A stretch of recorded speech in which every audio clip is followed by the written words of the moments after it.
Hey, Shakespeare! It's me, Shelby. Remember me? I know I haven't said hello in so long, but I just want to say happy birthday.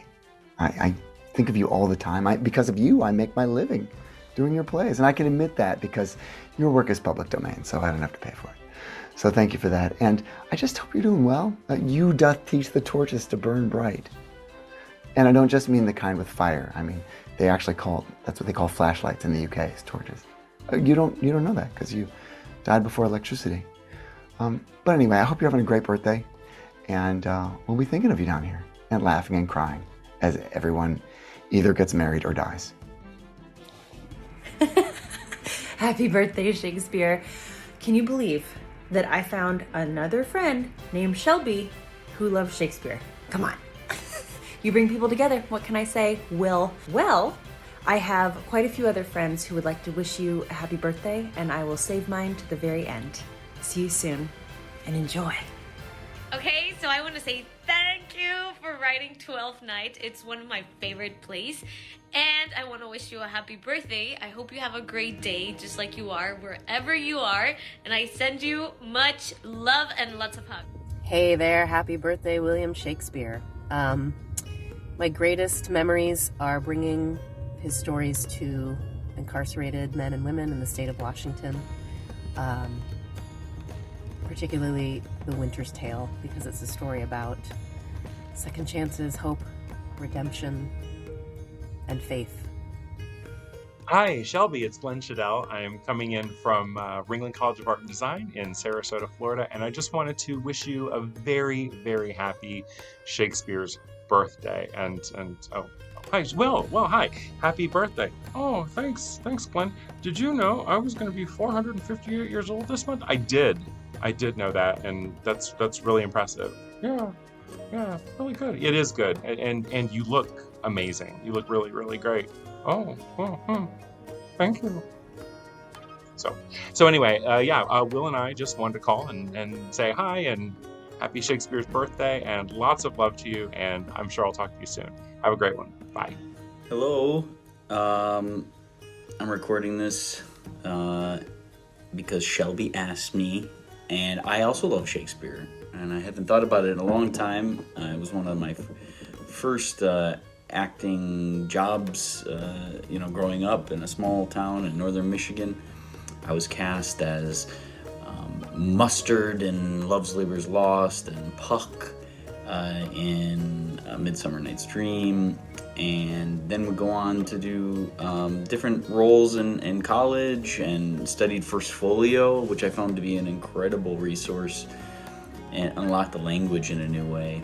Yeah, I have a lot of favorites, but what comes to mind is Prince Hal, the famous soliloquy that's stuck with me, and like different parts of it at different times. But like right now, I think that line when he addresses the audience and lets them know, like, when this loose behavior I throw off and pay the debt I never promised, by how much better than my word I am, by how much more shall I falsify men's hopes.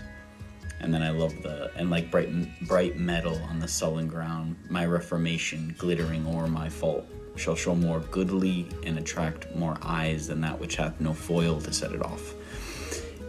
I love the imagery, right? Like bright metal on the sullen ground, my reformation glittering o'er my fault. He was just so aware of these contrasts and used language in a way, and that's comes to mind today as we celebrate. This is Kate Black and Bob Haluska performing a scene from 12th Night, Act 4, Scene 1. When we did the play a few years ago, I lobbied our director, I was playing Toby, to restore this scene. It was cut from the original script. And it's one of my favorite mini scenes in Shakespeare.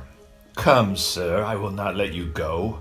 Come, my young soldier, put up your iron. You are well fleshed. Come on.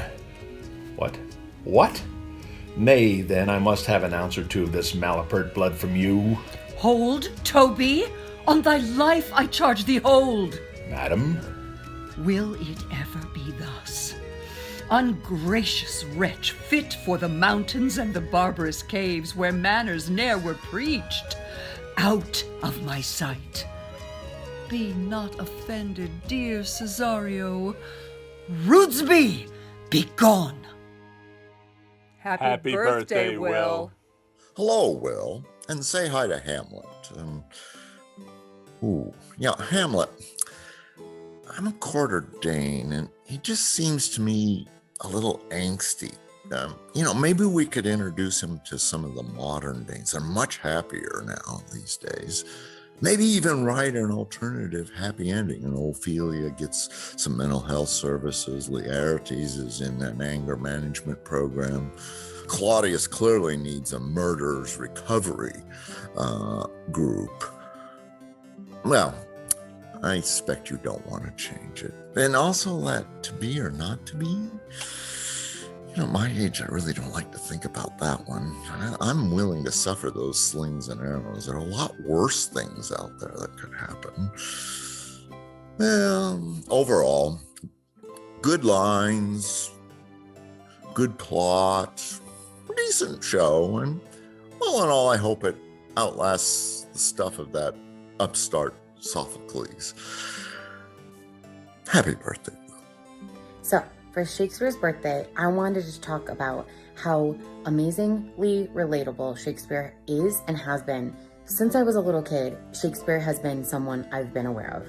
When I learned about the history of some of his plays and how the Globe Theatre was this place you could visit still in London. Years later down the road, I go to London and I'm on my honeymoon and I see the Globe Theatre in real life, which was an amazing experience. Years after that, I'm teaching high school and I'm having to teach my 9th grade students Romeo and Juliet and what this story is. And we watched, a 90s movie with Leonardo DiCaprio in it, I'm sure you've seen it, that depicts these characters and shows it in a really cool, new, really unique way. When I was doing shows when I was little, people would quote Shakespeare all the time. There's all of these things about him that amaze people, humble people, and make people think to this day. And now I'm sitting here celebrating his birthday, as many people are around the world, I'm sure. It's just such a cool experience to have this person in our lives that constantly comes up in conversation. The words that we speak, so many things that we say, so many phrases that we still use to this day. Even things like Weezer, one of my favorite bands of all time, about a month ago came out with a song singing about Shakespeare. And this is in 2022. So it's just such a cool thing to experience this and understand all of the ways that his original words impacted people then and do still.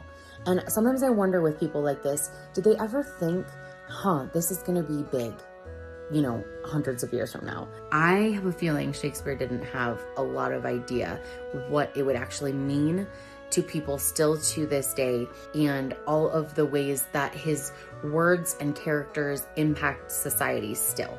So that's what I wanted to say. We should be wooed, and we're not made to woo. Look like the innocent flower, but be the serpent under it. That is one of my favorite Shakespeare quotes from Macbeth. Hi, my name is Daisy, and I am a filmmaker, and I have recently had an opportunity to produce 2 short films based off of 2 of Shakespeare's plays. One is Macbeth, and the other is The Merchant of Venice. And previous to working on those 2 short films, I really had very little experience with Shakespeare, and I can honestly say I'm so glad that I took the opportunity to expand myself into the realm of Shakespeare. It has really opened my eyes, and I have really enjoyed the opportunity. So happy birthday, Shakespeare, Mr. Will, and thank you. Thank you for continuing to educate us and bring joy into people's lives. At Shelby Lewis's kind invitation, I will offer this greeting on this particularly special occasion that she would like to celebrate. Happy birthday to William Shakespeare, Warwickshire lad, son of a village politician, possible mountebank and country player, moneylender and usurer, occasional grain hoarder, real estate mogul extraordinaire, London playbroker and businessman, beard for aristocrats, and a Playhouse Company entrepreneur. You have taken the public for a wild ride for 468 years, and most people still don't even know the half of it. Happy birthday. And so, sweet William, whosoe'er you are, thank you. Your canon of work has been so meaningful in my life, changed the trajectory of it, in fact, and has brought so many people together, not only the ones on this video, but more than you or I could ever really count. Thank you for introducing true poetry into my life, to give me a context with which I can articulate what's going on and what I'm feeling in such a meaningful way. And also for teaching me that poetry, as important and elegant as it is, can be playful. So thank you. Happy birthday. Cheers to the next year.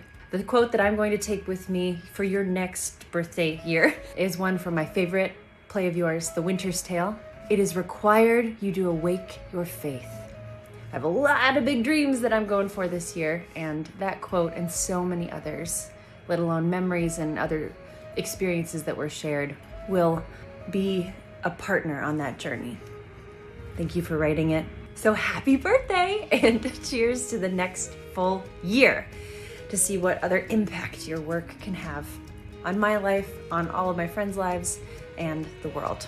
Happiest birthday, Anon!